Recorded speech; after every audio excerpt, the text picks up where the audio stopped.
I really want to get that AI screen background that Denise has. Looks cool. Well, if you come here, you can have it too. Turn that button on my background.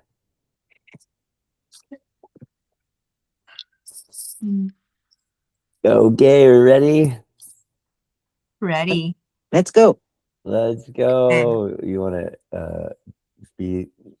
You want to read for us again? Sure thing. Prayer is a way to true humility. And here again, it rises slowly up and grows in strength and love and holiness. Let it but leave the ground where it begins to rise to God, and true humility will come at last to grace the mind that thought it was alone and stood against the world. Humility brings peace because it does not claim that you must rule the universe, nor judge all things as you would have them be. All little gods it gladly lays aside, not in resentment, but in honesty and recognition that they do not serve. This is the song of prayer. I didn't mention that. We're in part 5. The latter ends. Humility brings peace because it does not claim that you must rule the universe, nor judge all things as you would have them be. That's incredible. Because look, I mean, I want peace. It's one of the things I want because of all the struggle. But the struggle happens maybe every time because I judge them as the way that they shouldn't be, instead of accepting them as they are, as God's Laughing will. at yourself there, Jevon. Yeah, that's it. Well, the humility is laying down of judgment. Mm-hmm. It's the I don't know. And Mm-hmm. the ego's claim is I know everything. Yeah, I know it. I know the way it should be. That's right. I know my own best interests. And yours, by the way. And your best interests. That's right. This is common knowledge. Yeah. Hard to let go of the I know, especially when as a kid, being right about things was the only way that you got validation. Yeah. Mm-hmm. Yeah. That's right. Yeah, I know. I guess we can hold on to these things as long as we want. Yeah. And let go of them whenever we want. Theoretically, seems like it. So I had an interesting situation with suffering, and when I was in it seemed like it was cyclical. Like every 2 months, I needed to suffer over something. And I remember this one time, my reason came, and I was sitting in my room, and Holy Spirit said, do you want to continue to suffer? And I sat with that for a moment, and I looked at the value of suffering, what it gave me. And my honest answer was yes. Yes, I do. Because it allows me to connect with others. It allows me to get special treatment from Joe. If I'm wanting extra attention, which I must be an attention whore, because we were living in an RV 2 feet away from each other 24 hours a day. I mean, I don't know how much more attention I could get, but here it was, the truth. I'm like, yeah. And then he would take my side and I would be right about it. And then by the next morning, it had passed. Well, 2 months later, it came around again. This time the question was different. And the Holy Spirit said, can you find a good reason to continue to suffer? And when I sat with that question, I was like, Well, no, not a good one. Like, not a good one. I had my excuses, and so I was invited to just lay down the suffering. Well, you can, and if you want to. So that's really what we're invited to, is we can lay down our suffering when we're done with it, when it's done serving us, and or we can see the uh, the silliness of the illusion. Mm. It's powerful to see that you're choosing it. Mhm. And I'm not a victim. It's not happening to me. Right. It's all my choice. I was sitting in my car yesterday, and it occurred to me that there's that it wasn't really like there's enough. It was kind of like that, because all of my particular suffering revolves around preparing and accomplishing so that there's enough. I'm enough, or there's enough. And I saw for an instant that it wasn't going to be the same. It wasn't going to be different, at least after all the pursuits and all the accomplishment. It was going to be just like it was. I was sitting there in my car.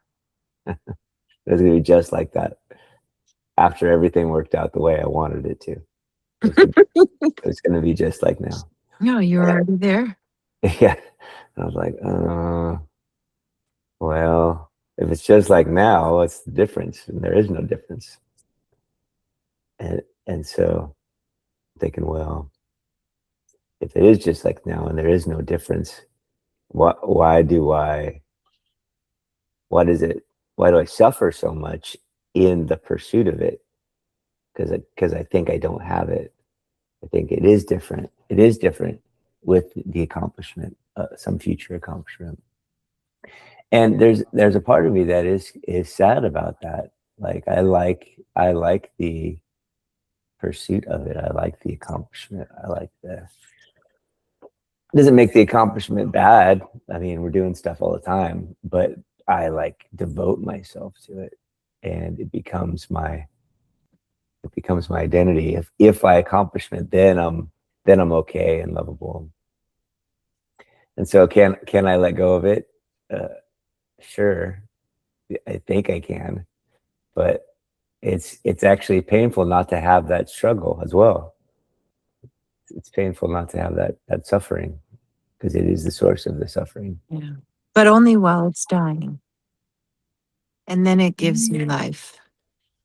So it's only in the dying of it, not in the death of it. Because once the death of it happens, then your freedom is there, and you get to experience that as your great joy. Mm-hmm. So that sounds like before enlightenment, chop wood, carry water.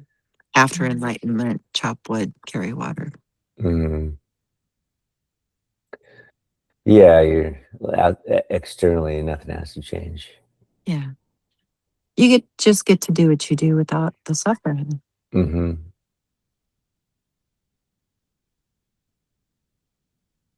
That's right.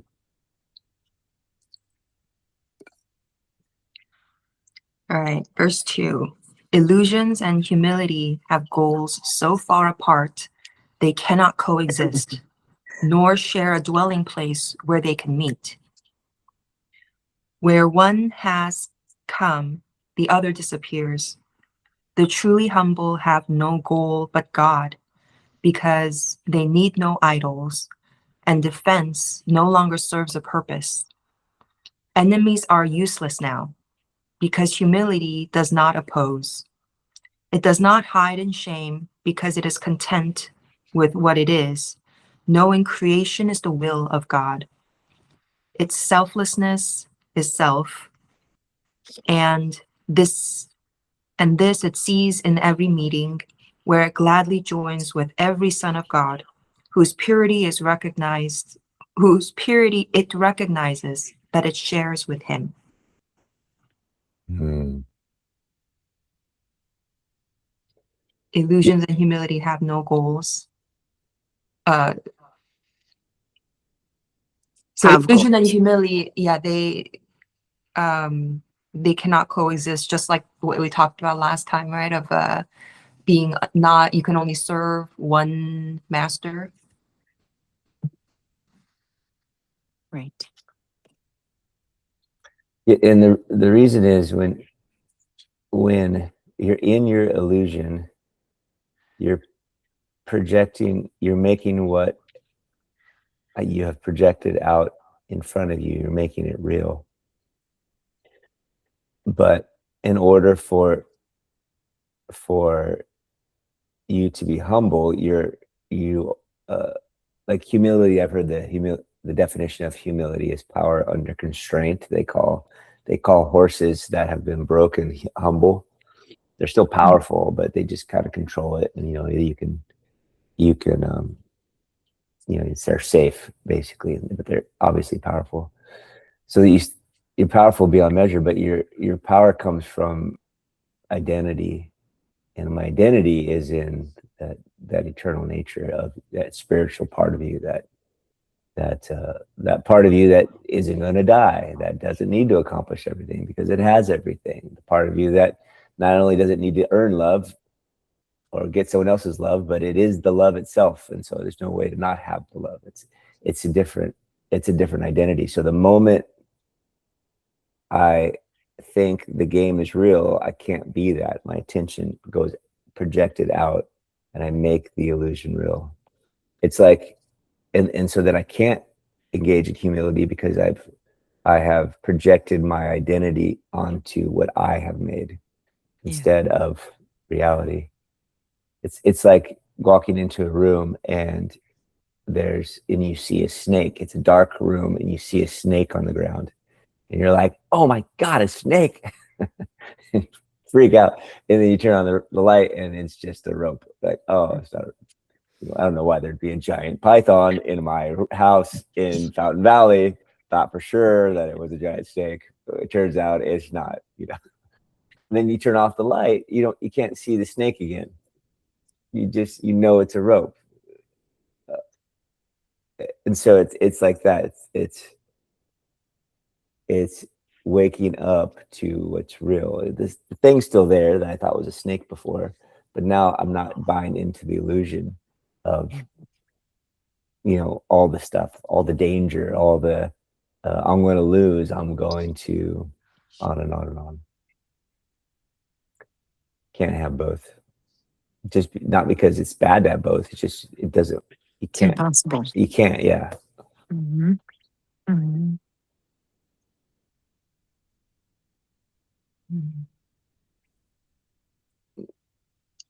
We good? Next verse. If so, where we at 30? Yes. Now prayer is lifted from the world of things, of bodies, and of gods of every kind, and you can rest in holiness at last. Humility has come to teach you how to understand your glory as God's Son and recognize the arrogance of sin. A dream has veiled the face of Christ from you. Now can you look upon his sinlessness? High has the ladder risen. You have come almost to heaven. There is little more to learn before the journey is complete. Now you can say to everyone who comes to join in prayer with you, I cannot go with you, for you are a part of me. I cannot go without you, for you are a part of me. Mm-hmm. And so he is in truth. Now can you pray only for what you truly share with him? For you have understood he never left, and you, who seem alone, are one with him. That's good. It's the simple shift in focus between looking for differences, which is, I think, the normal human activity. Normal human activities always look for differences. And we don't frame it like I'm looking for differences. We frame it like I cherish my specialness and I'm looking for all those distinctions. and and we love differences. It's the basis of scarcity. Scarcity is what is value in this world. Value is scarcity. Survival, right? Or Well, or- and survival, yeah, for sure.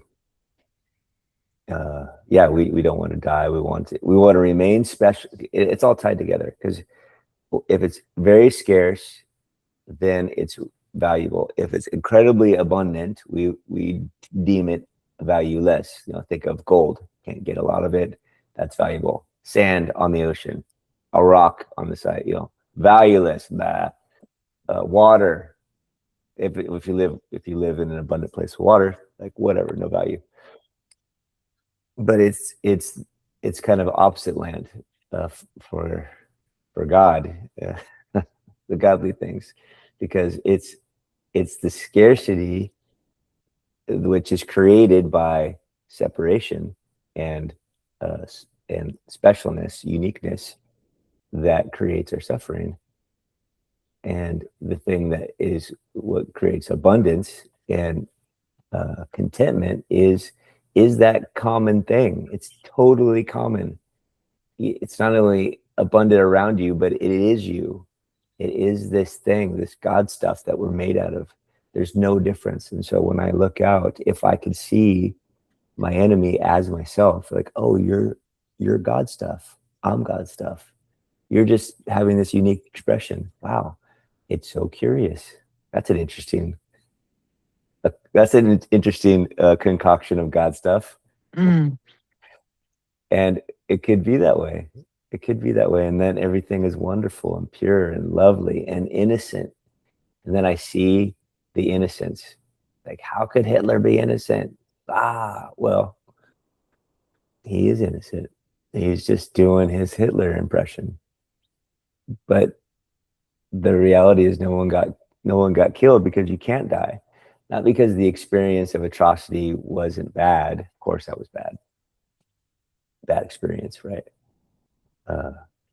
And everybody had that bad experience, and the experience that Hitler created for sure was a hell separation experience.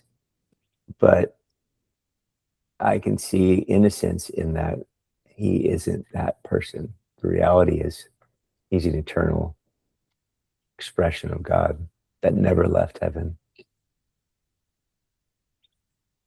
And if I could see that with Hitler, which is a big step, of course, for most people, I could see that with my nosy neighbor that drives us crazy.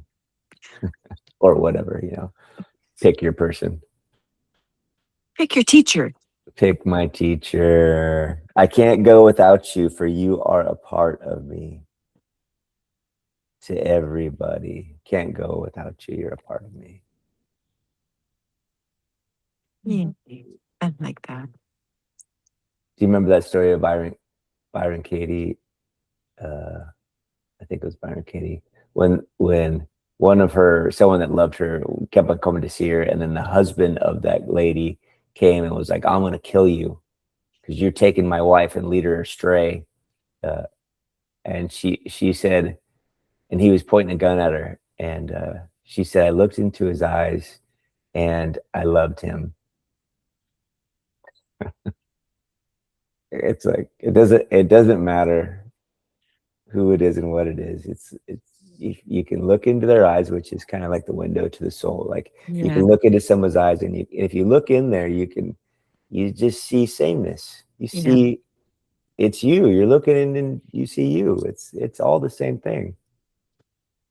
And he's doing his thing. I mean, in a way that I wouldn't have done that, but go ahead. But that's an option. Well, you would have done it if you would have seen him as she saw him. It would have been just as natural for you to do the same thing. Well, and I would have done him if I would have been in his experience as well, right? Both sides, right? Sure. One of my favorite stories from her was after she got out of the facility, the rehab place, and her daughter had to like reorientate her to what the world was or is. Oh yeah. And she would just randomly walk into somebody's house,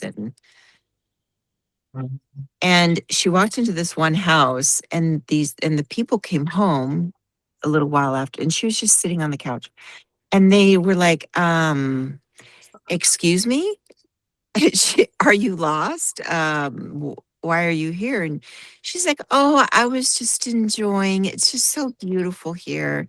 And I was just enjoying the peacefulness. And they're like, well, who do you belong to? Like, where do you live? And she goes, oh, well, this is my house too, or something like that. Anyway, what's yours is mine, what's mine is yours. And then someone told her that they loved her house and she was just going to give it to them. She and her daughter wouldn't let her, but she was like, well, you can have it, dear. Like, I can find another one down the block. You know, her, whatever happened to her, she just saw everything as one. She ended up giving her house to somebody. She It did do happened. that. She did do Yeah, that. Oh, I she thought gave you it were to gonna say- somebody. Yeah, she didn't need it. It's just fine. It's just- It's a really funny story because her husband tried his best over and over again to get her to not do that kind of stuff, but it finally happened. He gave it to somebody, signed it full on, signed it over. Well, she hasn't suffered for it. I mean, she hasn't gone without. She's become actually very successful as a spiritual guide. She's got all the stuff. Do you guys, Brian and Sue, do you know her? I don't recall the name. No. Oh, I highly recommend that you listen to her audiobook or get a written book. Loving What Is. She's amazing. Amazing. It's a really cool story. A lot of her story. Well, she basically had this enlightening experience. She got thrust into it and totally lost her separate identity. Yeah. And became one with everything. And it was very hard to even interact in the world. Kind of an Eckhart Tolle story, or it was extravagant. It's awesome, and she's a really beautiful teacher. On a park bench for 2 months, and Yeah, that kind of thing. I like her audiobooks because she does one-on-one work with people, and you can hear how she helps people process from their normal way of thinking over to loving reality. And reality is everything that's unfolding. Everything that's happening, everybody, all the circumstances are just unconditionally accepted. And she walks people through that process. It's really good. wow, yeah, sounds incredible. So good. So good. Oh my gosh, I love her. Maybe I'll download that to listen to on my drive. Oh, Yeah. yeah. Because I'll be by myself after all. It's what I hear. It's just us. And Oh my gosh, it ends up being perfect again. you get our undivided attention. Oh boy. Dang, it almost is like it worked out the way it was supposed to be. Almost. It's close. It's an exception this time because it doesn't usually happen without my help. I'll tell you what doesn't happen without your help. Those Christmas games. Oh, That's where gosh. you shine, Jevon. You shine. It's almost like it's happened every Christmas for our whole existence. I can't imagine Christmas without those games I can't either. and the yearly trauma that Jonathan goes through. They love it. Deep down inside, they love it. Okay. right. Next, we're going to finish it. Yeah. The latter ends with this: for learning is no longer needed. Now you stand before the gate of heaven, and your brother stands beside you there. The lawns are deep and still, for here the place appointed for the time when you should come has waited longer for you, has waited long for you. Here will time end forever, and this gate, eternity itself, will join with you. Prayer has become what it was meant to be, for you have recognized the Christ in you. Beautiful. That's lovely. Really, I just had a moment of reflection as I was envisioning. Here I stand before the gate of heaven, and my brother stands beside me there. Like, how could it be heaven without everyone there? Mm. That was the thing about Christianity that they tried to shove down my throat was that heaven was going to be heaven even when there were people burning in hell. Like that can't be. It can't be. Mm-hmm. Oh, God will wipe their memory from your. I don't want their memory wiped from me, and I don't want to know that they're in hell. Yeah, that's some kind of mind fuck. Yeah, exactly. That's what I was thinking. Like, was there a better word for that? I guess that's it. That's the word. Yes. That's the layman term right there. Yeah. Yeah. I think it's incredible. It's just incredible how I don't know my own best interest. I mean, the data that supports I don't know my own best interest is mounting. It's just like increasing every day. Good. That I don't know my own best interest. And what's really, I think of these people, even in my own paradigm of accomplishing incredible things, like the stories of earthly accomplishment. Like their stories are incredible, but what makes an incredible story? Or the part that makes it actually like, wow. The part that makes it a wow is like, oh my gosh, I can't believe that works. Can't believe that worked. Like I did something like that once and it didn't work. But for Steve Jobs that starts a business in his garage and it turns into Apple, or whatever, Michael Singer living in his van says, I'll just say yes to everybody. And now he sells his company to WebMD and he's a billionaire. It's like, there's a bunch of missing parts, of course, in both those stories. But it's like, wow, I can't believe it. But that's the thing about completely separating identity and just accepting life as God's provision. This is God's provision. Not this is God's provision as in you're going to help me get what I want. You've showed up and you're going to help me get what I want, which is different from what I have right now. I don't think that's God's provision. God's provision is exactly what I have right now, and exactly who has shown up for me. And if that's the case, it's going to lead me astray from my plan every time. Like people interrupt me all the time. It's all the interruptions. Interrupt me, interrupt me, interrupt me. You're pissing me off. All these interruptions. Why? Because I know my own best interests. That's what I'm in that. Mm-hmm. And then when I know my own best interests, I'm not only am I frustrated because everything's interrupting me, but I'm going in that preset plan because I figured it out. And who has figured it out? Well, it's Jevon, the personality figured it out. But if I completely surrendered by myself, if I completely identified with the Christ in me, which now everything's abundant. Now I have everything already. Now no one is an enemy. Everybody's a friend. If you get my stuff, that's fine because you getting it is the same as me getting it. Like we're all having this crazy experience. I get to experience helping you get my stuff, so to speak. It's like, wow, that was fun. You got all my stuff. Cool. Do you like it? That's fun. That's what I thought I wanted. And now you have it all. Wow. This is so fun. And it's completely open-hearted. And then what happens though, when I'm like that is I end up in a completely different path than I would have ever thought I would be on. Yeah.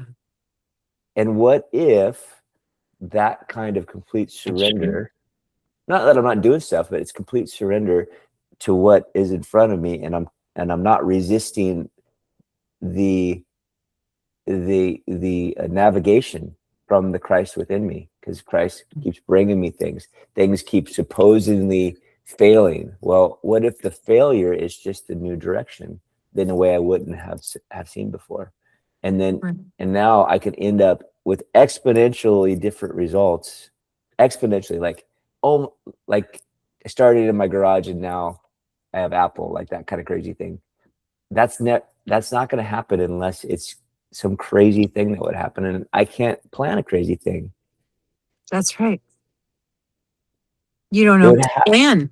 You it don't would even have know to the happen plan. through surrender to something. That's right. Something that sees the whole mechanism, which like the whole universe of workings. That's right. It's the only way that could happen. I'm thinking about surrendering. I'm not quite there yet, but Same. You're planting seeds. I hear you talking to yourself there. yeah. Well, and Jevon, if you think about it, that's really what happened in my life with Joe. Is I had to die to this this ideal image, which was this, marriage to Tim and being married for so long. And we had been together for 36 years. And letting that go. And I was so afraid. I was so terrified that suicide was a viable option. That Mm. was, I had not only considered it, but researched it and figured out how it was going to happen. And the only reason that I didn't is because I thought, well, because I knew I was going to face all this judgment. I was an associate pastor at our church at the time. And I knew that the shit was going to hit the fan, and that had everything to do with my image. I'm a 2 in the image triad. And so that's significant. And I the thought that I had was, well, I might as well see what's on the other side. And if it doesn't work out, I can take my life then. Mm-hmm. And I literally stepped over the threshold of my marriage doorstep into Joe's arms. And what a radical change. What an amazing life I have. And, I live in Meadview. It's not like I married a billionaire and I'm in the lap of luxury and we're cruising around the world. It's not like that. But it's everything that brings me so much joy and is so fulfilling. And I wouldn't have had it had I not taken that really, really scary step and let it all die. Mm-hmm.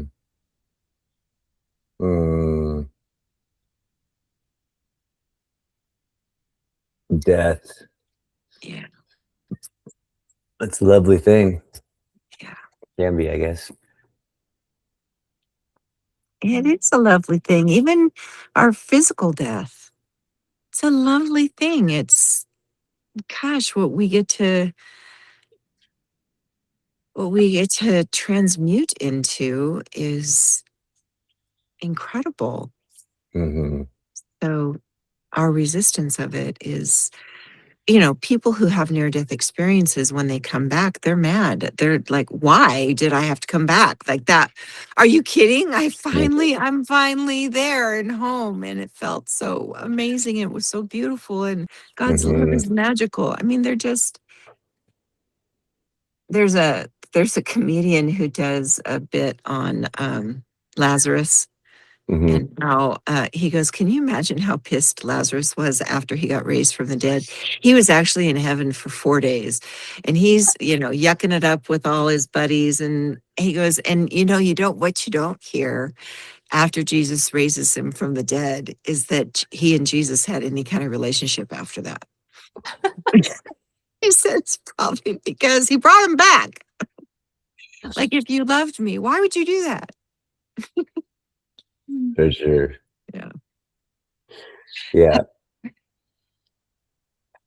Have you heard that story contrast of so the story like with Lazarus versus in Christianity versus in a religion like Buddhism, where somebody came to Siddhartha asking, saying that their child is about to die, or it has died or something, and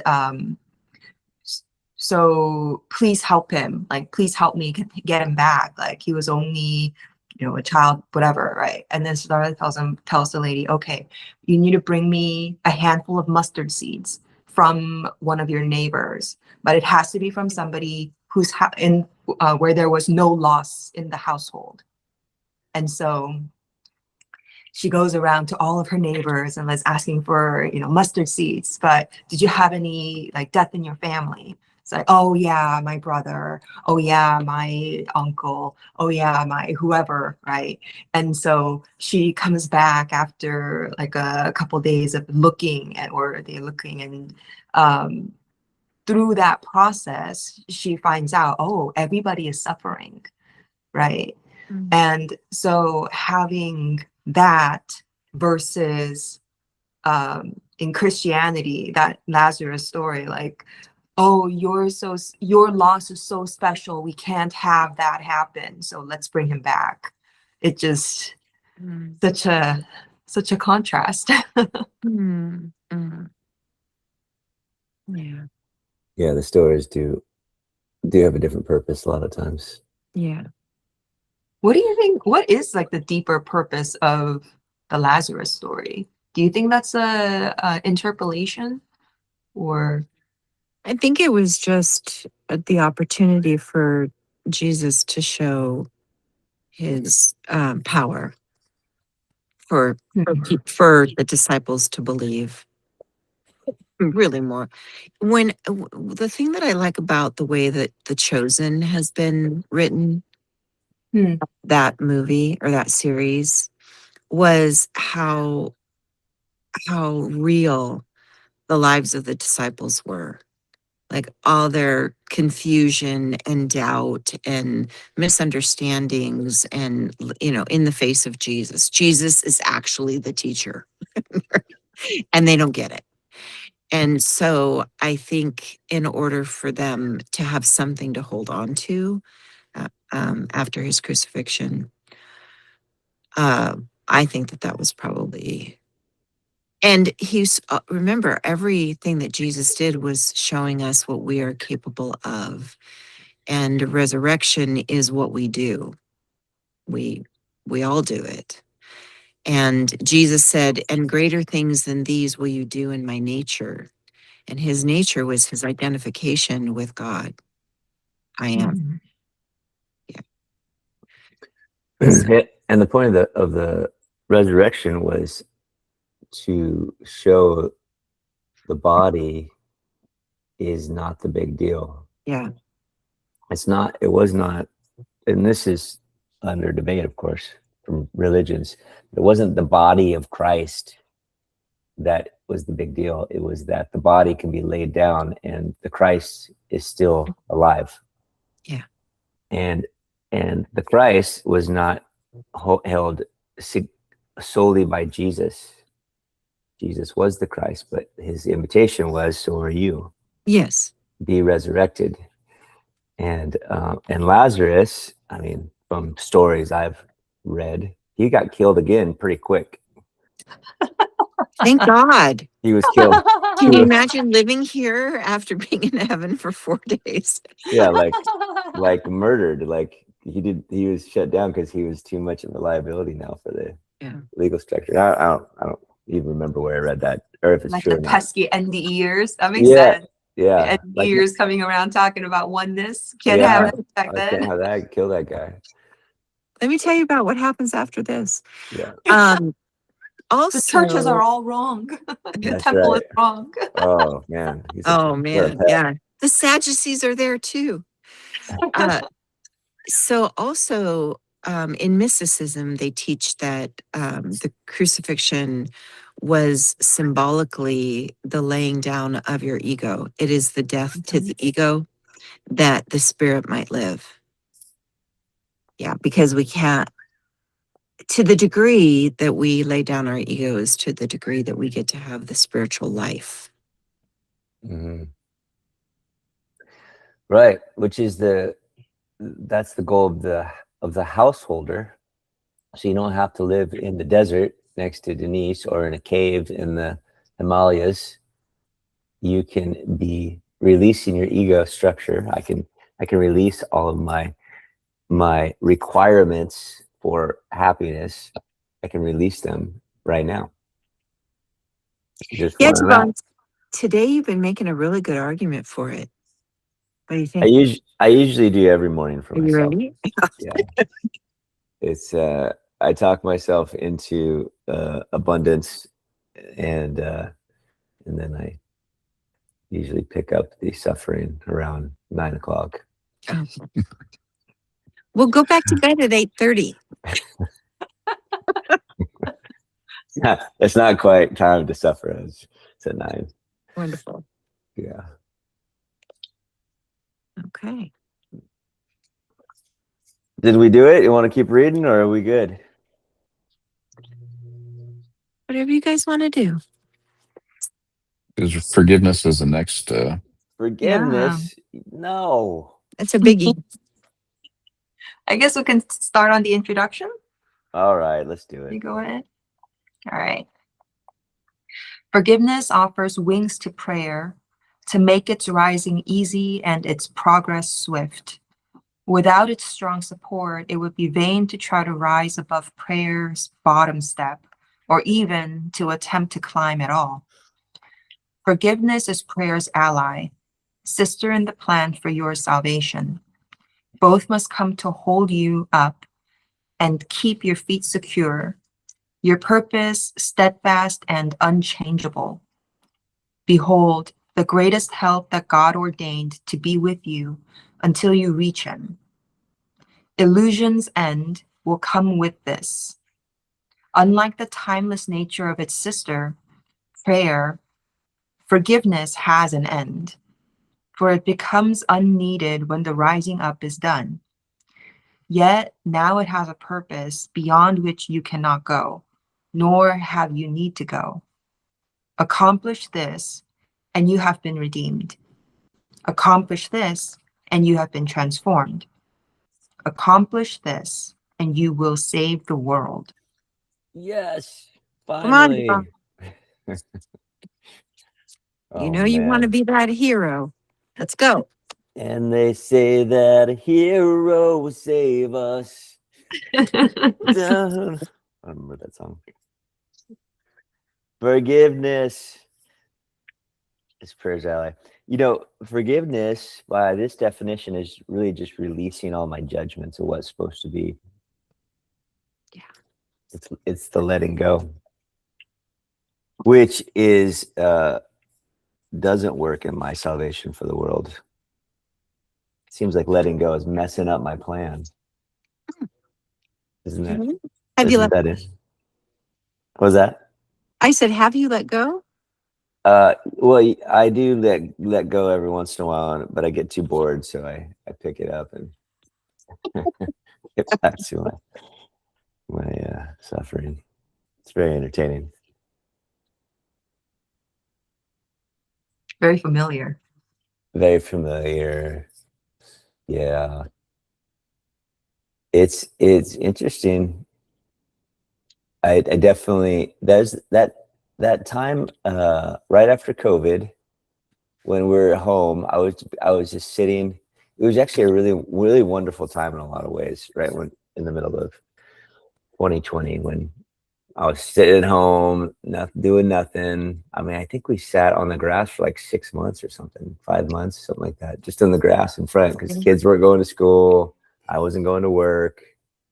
I forget all the details of it, but it was a very slow time. And I think it was mostly super lovely. but I do experience. I remember that kind of boredom. It was more like I couldn't embrace the piece of it. It was more. I didn't buy into the scare even at the time. I'm like, this is such bullcrap, rascals, but people are going nuts. Of course, if you remember, like if you were to even talk about not getting the vaccine, you're killing my grandma. I'm like, how by me not getting a vaccine am I killing your grandma? It's crazy. Uh, but but mostly in that experience, it was it was lovely, and then I was bored, and it was just like sitting in my grass. It was like sitting in a little quiet piece of heaven, really. And I was like, kind of miss my drama. Hmm. Well, I think we're. It's not that we're here to do nothing. We just do it from a different energy, a different place. We do it as an expression of love and the Christ that we are, rather than to get something. Mm, So you still get to play in the sandbox. You just share all your toys. Everybody's toys are your toys, and your toys yeah. are everybody's toys. Hey, it's just a different. Gosh, we're certainly. I can't imagine being called to be a monk that sits in a cave and away from all of humanity and doing this absolutely nothing. But they're experiencing the presence of God before their physical death, and in a way that most people don't. Mm-hmm. But Maybe they're the ones that maybe they're the ones that have all the chaos, right? They have so much chaos inside. They don't need any outside chaos to help them. I kind of feel like Yeah. that myself sometimes, like, Mm. like, oh, especially when I started to not go out anymore, right? Like at night, they were like, "Aren't you bored?" And I was like, "Nah, not at all." I'd rather wake up early in the morning and strive, you know. Yeah. Oh, Yeah. Well, It's it's about it having is the that same. peace, right? Because once you start getting that peace, you don't need to do those things to have fulfillment and happiness. And for me, a lot of it was just dealing with a lot of probably inner pain and inner turmoil. I had this big hole I was trying to fill. So I was going out and having all these different experiences, trying to fill that hole, staying out late at night, drinking, dating, trying to occupy my time, the distractions, right? I'm distracting myself all this time. I say, oh, when I'm ready, I used to see Wade Dyer on PBS. I used to love it. And I was like, well, I'm not quite ready for that yet. I'm It's so like, not done funny. having my fun yet. So, um, I'll eventually come back around to that. That's what my thinking, Yeah, which I, that's which I so did. funny.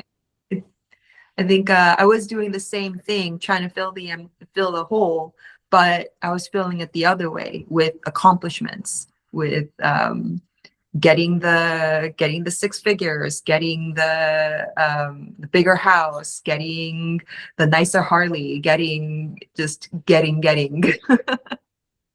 Right. Right. I've been on both ends of that spectrum. I've had a lot, of abundance, and I've had like I'm trying to scrounge pennies to pay for gas for my car. mm, mm. Right. Having both those experiences, I think it's really showed me there's no difference in having joy. I could be happy with either situation. It's just how do I achieve that, in that present time, you know, Perspective. perspective. Your Exactly. miracle, which is shifting your perspective from fear to love. That's the miracle that happens Yeah. in a holy instant. Mm-hmm. That's nice. That's the gift, right? Yeah. Yeah. Well, or the punishment. It's Suffering is a whatever gift. Yeah. it's whatever your perspective is on it. Do you see it as sacred or as a problem? Well, now when it's happening, it's not sacred. But as You're what? looking back on it, can Oh. see but when it's happening at the present time, no, it's, you're living through holy hell, or you're living through Oh no, I like that you said that. You Holy know, no. It you is know, holy. It is holy. yeah. Yeah. Yep. When I resist it, I suffer. When I embrace it, my heart can open. Yeah. Love And him. it's having that belief and faith that, you know, things are eventually going to work out. Because like Jevon says, it always does work out, right? No matter if I'm sitting in my car or what I'm doing, it's always going to work out. But how am I going to let that play out? Am I going to suffer through it to let it play out? Or am I just going to sit back and go with the flow and, you know, let it play out that way? Mm-hmm. Enjoy Path the of least show. resistance, right? That's right. Enjoy the show. All right, we did it. Okay. We did it. Wow, it's Yay. Friday. Yeah. Yeah. All right, thanks for my Yeah. my session this morning, guys. I feel much better. Likewise. We're happy to be a witness, Jevon. Have to be a player in your dream here. That's Yes, right. sir. You're very, very gracious to volunteer for that. Hi, honey. There's my honey. Hello. Hey, He's going in the hot tub. Nice. that's glad that Ooh. we almost saw all of Joe. Oh, well, give a second. To take his robe off. He's Wow. going. Yeah, he's going in the hot tub. He likes to do that in the morning. Yeah. That's good. Porch life. Yeah. All right, you guys. I love you. Love you Me guys. too. Have a nice weekend. See you You soon. too. Bye. Bye.